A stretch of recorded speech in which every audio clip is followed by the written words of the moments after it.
Well, hello, avid readers. This is Trisha Goyer here, and I'm so excited to talk to a new to me reader. This is the first book that I've read of Sarah's. I'm so excited. I'm loving it. But my guest today is Sara Brunsvold. I needed to say that right. But welcome, Sara. Oh, thank you so much for having me. I've been a fan of the podcast and it's a pleasure to be here. Yeah, it's so great having you. Just start by telling us a little bit about yourself. Absolutely. So, for those who don't know me, I write women's contemporary fiction, largely set in the Midwest around where I live, Kansas City. Got a lot of Midwest pride. And um, I am still relatively new to the author career. I just released my third novel just here recently, The Atlas of Untold Stories. And a lot of avid readers probably know my first book, The Mm-hmm. Extraordinary Deaths of Mrs. Kipp. So that is what I write. And I love to put little Easter eggs in all of my books. So while I Mm. don't write in series, you will see some threads being pulled through each of my subsequent novels. Well, I love that, and I bought, your first book because everyone talks about it. It's one of those like, "Oh, I need to get to that," and I look at it, and then I'm, like, interviewing people, and I haven't got to it, but after Yeah, reading the Atlas of Untold Stories, I'm on chapter 14, I'm, like, loving it. I and the cover is praise just God. beautiful. For those who are watching, on YouTube, the Atlas of Untold Stories, the cover's my favorite colors. I love all the books, and then there's a little road trip because it's a literary road trip. I would just love to hear Yes. how you came up with the idea for this. Absolutely. So the book is about a mom and her two grown daughters who go on a bookish road trip. So they visit sites around America's heartland that have to do with American literature. And so, two things really inspired that. One is my love for the Midwest and my love for literature. So, I was an English major. That's what Mhm. my degree is in. And so, I knew the our country as a whole has a very rich literary heritage, but especially in the middle of the country. Yes. And I think a lot of people don't realize that. So part of that was I just wanted to celebrate that heritage. And then the mother daughter angle, I just felt so right because I Mhm. have two teenage daughters right now. And, um, the book follows this mom who is learning to entrust her girls to life and to the path that God has for them. And that's kind of the season of life that I'm in. I'm a few steps behind the mom in the book, but my girls were the people that I had in mind the most as I was writing this Mm. book. And not surprisingly, I relate to the mom the most in this story. Yeah, and so Edie is the mom. Yes. And then and she and what I love about these types of books is there's so much introspection into each character. So you really feel you know each character very well, and they each have struggles that they're hiding from the other people, but you know they're going to Right. be on a road trip and they're going to be on a car for 9 days, and anytime you're in close proximity, when there's going to be, I know there's going to be conflicts. We're not there yet. We're getting they're converging where I am right now.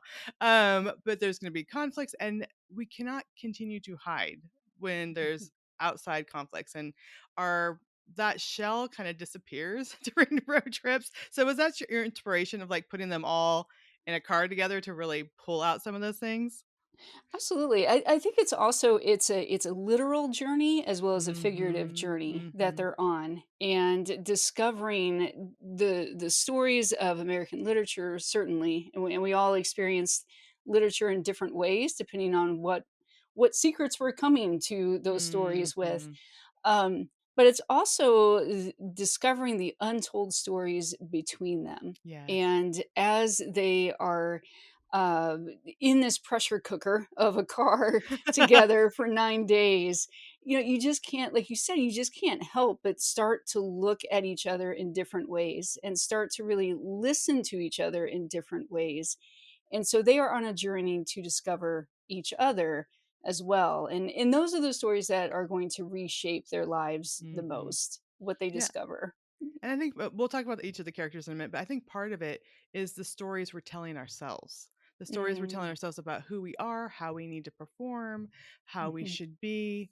You have a phrase I want you to bring up that the mom always repeats, and that there's these expectations that these daughters have.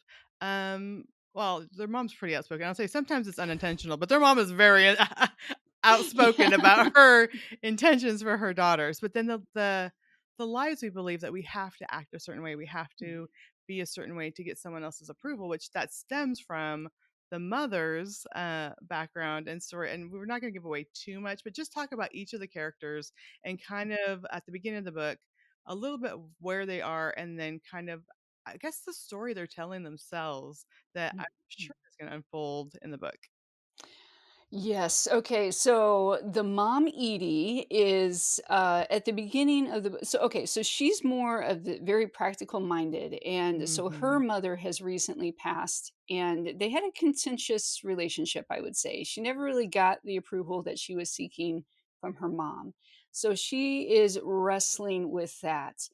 And she is very outspoken. She's kind of bullheaded, but but she means it in love Hmm. is the crazy thing. Like she doesn't realize how she's coming across half the time, and a lot of that is just stemming from that insecurity that she Hmm. has. You know, she wants to be right, she wants to do right, and so that's the journey that she's on. Is she's so um that insecurity is just making her hold so fast to what she believes is right, and nothing else could possibly be true. And so for her, it's sort of getting out of that perspective, getting out of her comfort zone Hmm. to find new ideas and new adventure.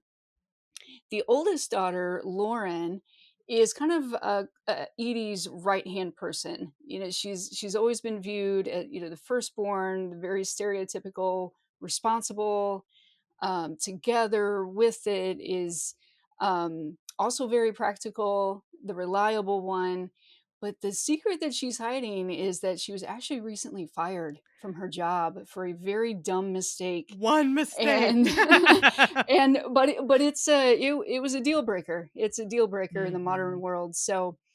Um so yeah, and she's obviously very embarrassed by this, doesn't want people to know. She's very quickly trying to solve that problem without anyone finding out Hmm. that she has made this mistake. And so she's kind of drug into this trip. Edie sort of makes Lauren come along this trip just as a security blanket, Yes. basically, you know, because she's so afraid of what's going to happen on this trip. So having Lauren there is sort of that security.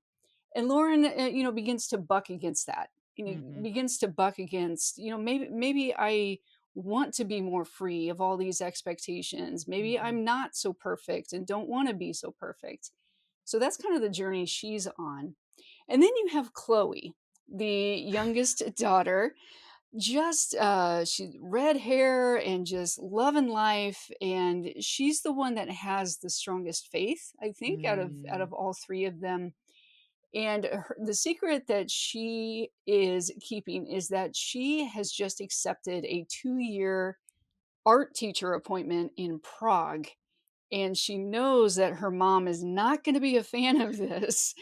And so, as a way of sort of opening up her mom's viewpoint of you know, it's okay to go outside your comfort zone, she is the driver, literally and figuratively, of this trip. She is the organizer of this trip, and but she is seen by her family as sort of this scatterbrain, sort of flaky, you know, can't really be relied on. She's just so imaginative, and she's kind of out there and doesn't really live in the real world. um but the story that she's telling herself is that no, I can do this, Mm. I can show my practical side, I can prove to my mom that I can survive in another country, and I can prove to my mom that she can expand her horizons as Mhm. well. And so her faith is really driving her about this dream that God has laid on her heart. It is worth pursuing. It is a good thing to pursue this dream. And even if it doesn't turn out the way that she thinks it will, God is still with her, and God will direct her to something even better. So you've got these three very distinct personalities crammed into this small yellow SUV with very little air conditioning on on a summer road trip, and yeah, a lot of fun ensues. I love that, and I love that even Chloe's decision to do this was a spur of the moment thing. I relate most to Chloe. I'm most like Chloe because I'm like, "Oh, we should do this," and then I'm like researching, I'm planning it. My family's like, "Whoa, what are we doing?" My husband's very stable. He like wants everything, Mhm. and he's spreadsheets and this, and he's like, "Have you even yesterday? Oh my Have you even goodness. looked at the spreadsheets that I've made you?" I'm like, "No, but I still think it's a great idea." Like, so I'm like Chloe. I would be like, I want to Yeah. do this. I want to do this road trip. Like Yeah, I let's just am go do all it. aboard. And I'm like in the Midwest. I'm in Little Rock. So that's yeah, I'm already thinking like this would be awesome. Yes, But yeah. I love that. And that's even that it's just like the spur moment thing, but this is the thing that they all need, the relationships. Mhm. And I know that Edie also has an estranged sister. So I Oh, think, yes. yeah. So Mhm. she's gonna be coming into this too. That's right. Yeah, there's a lot of family dynamics at Mhm. play in this story, but yeah, and I do like it that your husband is kind of like the Lauren and you're the Chloe, and it's just funny how we can be so distinct and have very different viewpoints, but yet complement one another. Mhm. And we kind of need those differences in order to create a richer whole Yeah, for absolutely, things. and it Yeah, leads to adventure for sure. absolutely, it does. Some Yes. memories made.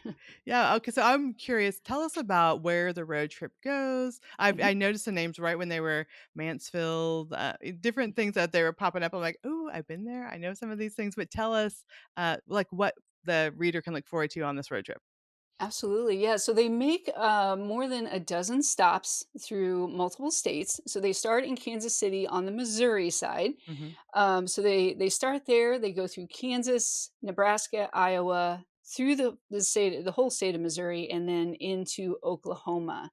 So some of the stories and authors they encounter in Kansas, Langston Hughes grew up in Kansas, so The Wizard of Oz, Mhm. Frank Baum, and into Nebraska, where Willa Cather was. Iowa has, I can go on and on about Iowa. Iowa City, Iowa is one of their primary stops, and it is a UNESCO City of Literature for Ooh. good reason. And then in Missouri, they go through St. Louis, which T.S. Eliot, Mhm.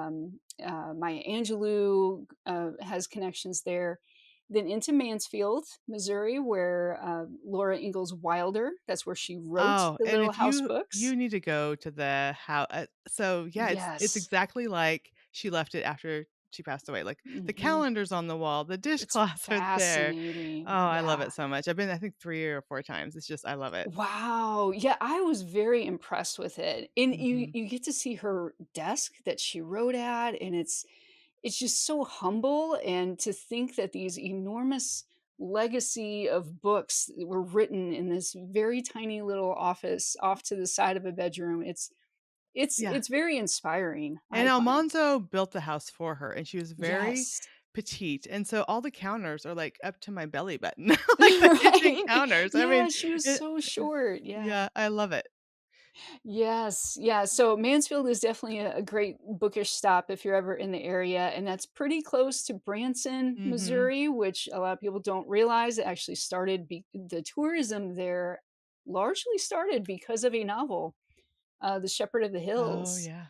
And then Oklahoma is that's where The Outsiders, S.E. Oh, Hinton's The Outsiders is in Tulsa. So okay. that's just a quick preview of what the characters experience and the different stops that they Oh. go to. We're gonna have to do a literary road trip. I mean, come on, Sarah, let's jump in the car. Let's do Let's it. We'll meet I in have I Mansfield. have 2 teen daughters also. Oh, this could be fun. Yeah. Oh, so I mean, I love everything about this, and I love the journeys of discovery, the unique personalities, the interaction between the characters. So this is all, and then the literary. ties. I mean, I think there's so many wonderful things that are tied up in this novel. Okay, so as you were going through, was there anything that surprised you about maybe something one of the characters did or something that happened in it? Oh, wow. Well, when you first started asking that question, my mind went to what did I learn specifically about literature, the Oh yeah, okay. literature Well, let's talk about that first, heritage. and then we can talk about Okay. the characters. Yeah. Okay. Great. Yeah. Well, one of the things that I found fascinating was when they're in Oklahoma, they go to Sallisaw, Oklahoma, as hmm well. Which, if you are a John Steinbeck fan or student, that's actually where the Grapes of Wrath. That's Oh where it yes. started. Was in Uh-huh. Sallisaw, Okay, yes. Oklahoma. I remember reading that in high school, and Yes. I will Right. never forget. Like, it was so impactful, just, like, the heaviness, but also the Mm. beauty of it. Yes, yeah, Hmm. absolutely. Yeah. Definitely one of my formative books as well. But ironically, there's no marker there. There's no. They don't really Mm. celebrate that piece. But what they do celebrate is there was a Cherokee Nation leader named Sequoia. And yes, that is where the tree got its name, but his name was Sequoia, and he actually started the written language for the Cherokee Nation. He Oh, introduced wow. the syllables that Mhm. make up the written language for the Cherokee Nation, and they have in, entombed, I guess is the right word. They have built a protective house around his original cabin Oh, where he wow. created this alphabet. It took him, I think, 10 years or more to create the Cherokee alphabet. And they go all in on celebrating what he contributed Wow. to story and the ability to tell for Yeah. his people to tell their stories. So that piece was really fascinating to me, and Mm. just how precious that is. How much we take that for granted as readers. You know, we maybe we take that for granted of just somebody had to create the elements for us to be able to learn how to read and communicate in written form. So I found that fascinating. I love that. um, but then as far as the characters go, I think one of the things that surprised me is just how much I loved Edie. She was probably one Mm. of my favorite characters that I've written because she's so complex. Yeah. You know, she's opinionated, but yet she's vulnerable. She's forthright and kind of overbearing, but yet when I think about her, I think about this little girl who's Yes, and I just love that you started with that. It just yes. so at first you'd be like, if you hadn't started with that, I've been like, this lady just needs a butt out. But Right? you started with that, and you're right. It just Yeah. makes you just care for her so much. Yeah. Yes, I just see her as this little girl just sitting before her mom who was kind of a hero to her, this person that she couldn't really touch, and just wanting to be seen. And so I just felt my heart drawing over and over again to Edie. And so I think that surprised me. It's just the journey that she was on.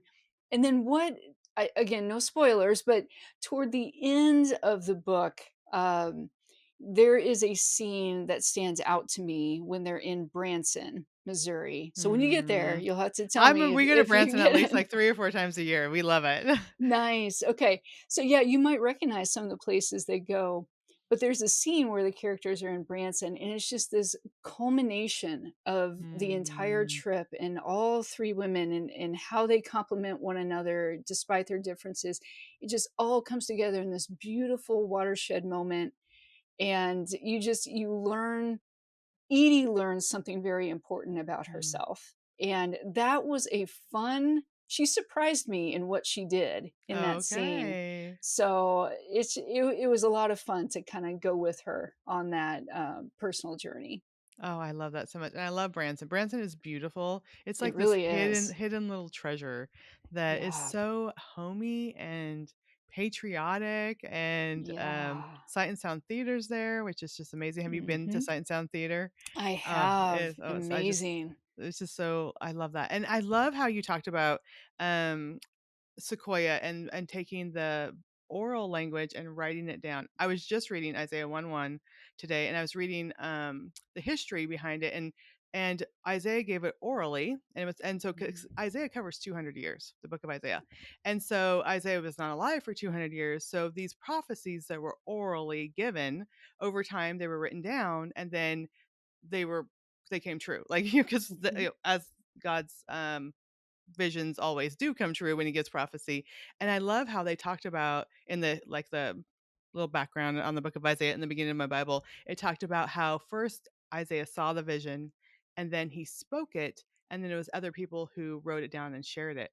And I'm like, that's us as writers. Like we see this picture in our mind of characters and road Yeah. trip, and then we're not speaking it. I'm sure some may talk into their computer, but just sharing it and writing it down, and then people get to read a book and pass it on. And the things that we have about relationships and family and untold stories and healing and understanding wounds from the past and all these kind of things, it's like a breath of inspiration from God, a vision from God Mm. that we can apply to our own lives. So I love, That's um, you know, beautiful. by the time the reader gets into the book, what do you hope they will see or feel or think maybe about the people in their lives or about some of the relationships that they have? Mhm. Mhm. I would love for readers to take away two things. And one, you just hit on it there, is that we don't necessarily know the people closest to us as well as we think we do. Mhm. There's always some untold story that maybe we're missing.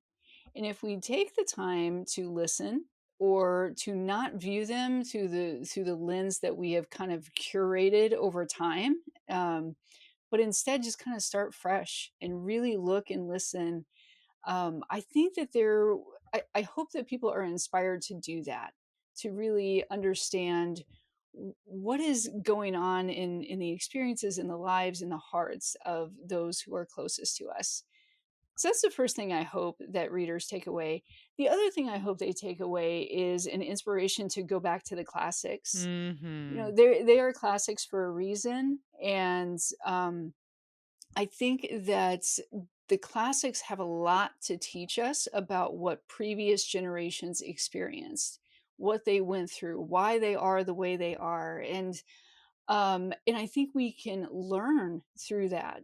Even if it is a fictional tale, we can Yes. still learn about what life was like back then, and that thread of universal human experience, regardless of what age we have been born in, where we were born, what language we were born into. There are some universal threads about the human experience, and the classics can help us rediscover those. Yeah, okay, so out of the classics that were highlighted, what's your favorite classic that you think, if you're gonna pick up one this summer, which one would Hmm. you pick? Oh man, yeah, that's a tough one. I think I would have to go with The Shepherd of the Hills Hmm. by Harold Bell Wright. So that is a classic that a lot of people don't I have haven't not read read. it. Yes, but when you go there, there's Shepherds of the Hill Parkway, there's like, Yes. everything's around Shepherd of the Hills there. Yeah. Everything is, and that was, so it was published, I believe it was 1907. It was one of the first American literature books to sell more than 1,000,000 copies. It was a runaway bestseller. There were Hollywood movies based on this book. There's a stage production based on this book. Um, so the legacy endures, but it's such a sweet, sweet story. It is filled with faith. So Wright was actually a pastor, and he Mm. was having health from Kansas City, um, but he was having health issues, and so he went to the Missouri Ozarks because of that, to kind of get Mhm. relief from his health issues, and he fell in love with the people there and the scenery, like you said, Tricia. It's a gorgeous part of of Mm. the country, Mhm. um, and he fell in love with that, and so he wrote this book that was based on a real place, on real people, on real situations, and it's, and Shepherd of the Hills it's a very it's a biblical reference, just the title Oh, wow. itself. And so I strongly encourage readers to go discover that book. It was one that surprised me during my research, just how good it really is. Okay, I'm totally gonna get that. I probably bought it like 3 times on vacation, and I Yeah, probably have it, right? like, in different bookshelves in my house. And I would pick Little House on the Prairie, Of um, course. but Yeah. I'm so surprised because I don't even know how many times I've read that. Probably multiple times as a child. It's my favorite read out loud to do with my kids. We just go through the whole series. I've been to Independence and saw the Mhm. well and the cabin. I mean, so it's just I love it. But many times I'll say, "Oh, you're going to be up by Branson. You should go over." And I'm like, "Little House on the Prairie." I'm like, "Have you read the book?" And they're like, "Oh, I watched the TV show." I'm like, "That is Oh, not yeah. the same." No, Basically, they took no. the premise of the idea. Maybe the first 3 episodes might be based on the book, Yeah. and then they've just gone off with all the different people and all the Mhm. different situations. And I'm like, you have to read the book. It's a quick read. I mean, It you could really read it in is. an It really is. afternoon. But it's so Yes. sweet and tender and what life was like. And then Mhm. also, I didn't even know that Pa had to move because they were on Indian territory and it wasn't and they were hoping for the settlers to be able to go there and it did not happen. And so I'm like, it also Mm. lets you see like in the a TV show, it's like Pa's like everything, he does everything right, and you're like, actually he was kind of like not doing what Pa should have been doing You're during that right, time. exactly. And yeah, Yeah. you learn It's history and you learn Mhm. culture and so many things. Oh, so good. Yeah. Yeah. Oh, that's a good, I mean, it is hard to beat the Little House books. Hmm. Yeah. I mean, those are good reads regardless of the season. Absolutely. Yeah. Okay, so I always love to ask, what is either a Christian novel that you've read recently or like one of your all-time favorites that you can share with Mm. us? One of my all-time favorites is Patty Callahan's Becoming Mrs. Lewis. Oh. It made me sob, like, and I know that it's a very fictionalized version of C.S. Lewis and his Mm-hmm. wife, their love story, their marriage. It is not true to life, but it's inspired by life, and but it is so moving. It's just an incredibly Mm. moving story about this woman who comes to faith because of an author. Yeah. And um I absolutely loved it. It was the first novel that I remember reading where I could not stop crying, just Mm. sobbing my way through it. So that is definitely one that I count as all-time favorite Christian novel. Okay, I've not read that yet, and I bought it. I think I bought it in paperback, I bought it in Kindle, and I bought it in audio. So I You're like, just "You this gotta is read me. it." I'm like, "Oh, let me just get this. It's on sale today." And then I'm like, "Oh, wait, I need to go back and read all the books that I have." My husband's Right, like, yeah. I sent him a meme. It said like, um, "It'll only take me 973 years to read all the books that I bought." He's like, "No." And I'm like, "What do you mean?" He goes, "You're gonna keep buying them." So I'm That's like, true. He that's so knows true." you. I support the Christian publishing industry and buying all the books. Oh, so Yeah. good. And then I would love to hear, are you working on something now? Is there something we can look forward to? How much can you share about that?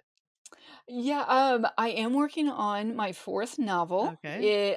women's contemporary, and just generally speaking, it is about a reclusive woman with a hidden health struggle who takes in a troubled younger woman.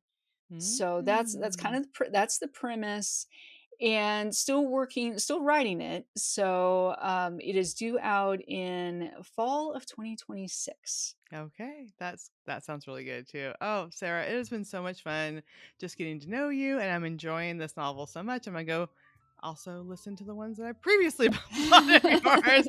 But where can readers go to find more information about your books?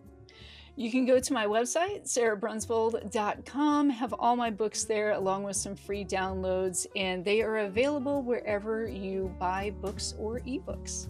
All right. Well, Sarah, thank you so much for being here today. Thank you so much for having me. It's been fun. It has been fun.